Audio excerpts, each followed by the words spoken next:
کہ ان کے لیے آگ کو گل و گلزار بنا دیا۔ حضرت یوسف علیہ السلام کے بھائیوں نے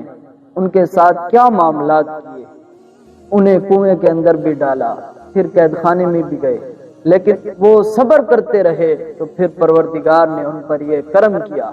کہ اسی ہی شہر مصر کے اندر ان کو بادشاہی نصیب فرما دی۔ اب حدیث رسول صلی اللہ تعالی علیہ وآلہ وسلم کی طرف چلتے ہیں، اور پہلی حدیث مبارکہ میں جس کتاب سے کوٹ کرنے جا رہا ہوں، امام بہقی نے شعب الایمان کے اندر یہ حدیث پاک لائی ہے، اور بھی مختلف کتب کے اندر یہ حدیث پاک موجود ہے۔ ان عبداللہ رضی اللہ تعالی عنہ، حضرت عبداللہ بن مسعود رضی اللہ تعالی عنہ سے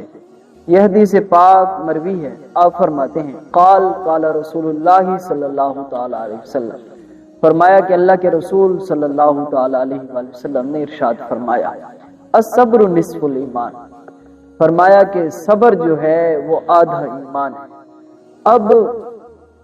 اس حدیث مبارکہ کی روشنی سے ہمیں یہ معلوم ہوتا ہے کہ صبر کو رسول پاک صلی اللہ علیہ وسلم نے آدھا ایمان قرار دیا ہے۔ تو ہمیں چاہیے کہ جب بھی ہم پر آزمائش آئے تو ہمیں چاہیے کہ ہم صبر کے ساتھ ثابت قدم رہیں، تاکہ اللہ تبارک و تعالی ہم پر کرم فرمائے اور ان اللہ مع الصابرین کے مصداق بنا دے۔ اسی حوالے سے دوسری حدیث مبارکہ جامع ترمذی شریف کے اندر موجود ہے۔ حدیث پاک کا نمبر ہے 2399، اور صحیح ابن حبان کے اندر بھی موجود ہے، اور امام حاکم نے مستدرک علی الصحیحین کے اندر اس حدیث مبارک کو روایت کیا ہے۔ ان ابی ہریرہ رضی اللہ تعالی عنہ، مشہور صحابی رسول حضرت ابو ہریرہ رضی اللہ تعالی عنہ سے یہ حدیث پاک مروی ہے۔ آپ فرماتے ہیں قال قال رسول اللہ صلی اللہ علیہ وسلم، فرمایا کہ اللہ کے حبیب صلی اللہ علیہ وسلم نے ارشاد فرمایا ما یزال البلاء بالمؤمن والمؤمنۃ فی نفسہ ووالدہ ومالہ، رسول پاک صلی اللہ علیہ وسلم نے فرمایا کہ مومن مرد اور مومن عورت کو آزمایا جاتا ہے، مسلسل آزمایا جاتا ہے، مال کے ساتھ بھی آزمایا جاتا ہے، اولاد دے کر پھر لے کر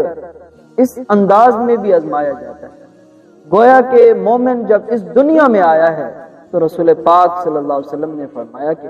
اسے مسلسل آزمایا جائے گا،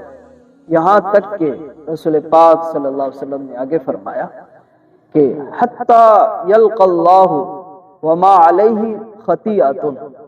فرمایا کہ اس انداز میں کہ اس کا وصال باکمال ہوگا، یعنی کہ اس کی ڈیتھ ہوگی، وہ فوت ہوگا اور پروردگار سے اس حال میں ملے گا کہ اس کے بالکل گناہ بھی نہیں ہوں گے۔ یہ آزمائش آنا گویا کہ اس کے گناہوں کو ختم کرنے کا بہت بڑا ذریعہ ہے۔ تو مومن بندے کو یہ چاہیے اور مومن عورت کو یہ چاہیے کہ وہ ہمیشہ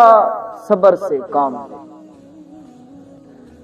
متفق علیہ حدیث مبارکہ ہے، بخاری و مسلم شریف کے اندر یہ حدیث پاک موجود ہے، اور بخاری شریف کے اندر اس حدیث پاک کا نمبر ہے 6530۔ ان عبداللہ رضی اللہ تعالی عنہ، حضرت عبداللہ بن مسعود رضی اللہ تعالی عنہ سے یہ حدیث پاک مروی ہے، اور اس حدیث پاک کا ایک نرالا انداز ہے۔ فرمایا کہ کأنی انظر الی النبی یحکی نبی من الانبیاء، فرمایا کہ میں آج وہ تصور دیکھ رہا ہوں، یا آج بھی میری آنکھوں میں وہ عالم بالکل صاف نظر آ رہا ہے۔ آج بھی مجھے اس طرح کے رسول پاک صلی اللہ تعالی علیہ وآلہ وسلم نے ایک مرتبہ کسی نبی کا ذکر فرمایا اور ساتھ فرمایا کہ دربت قومہ فادموہ، فرمایا کہ اس کی قوم والوں نے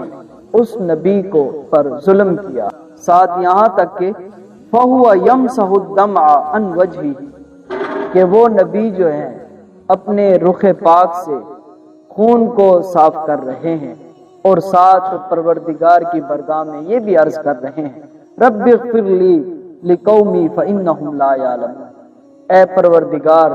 میری ان قوم والوں کو معاف فرما دیجیے، یہ جانتے نہیں ہیں کہ میں کون ہوں۔ گویا کہ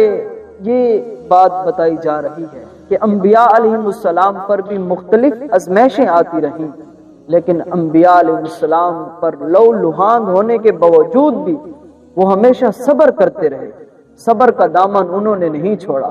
پھر اللہ تبارک و تعالی ان انبیاء علیہ السلام پر بھی کرم فرماتا گیا۔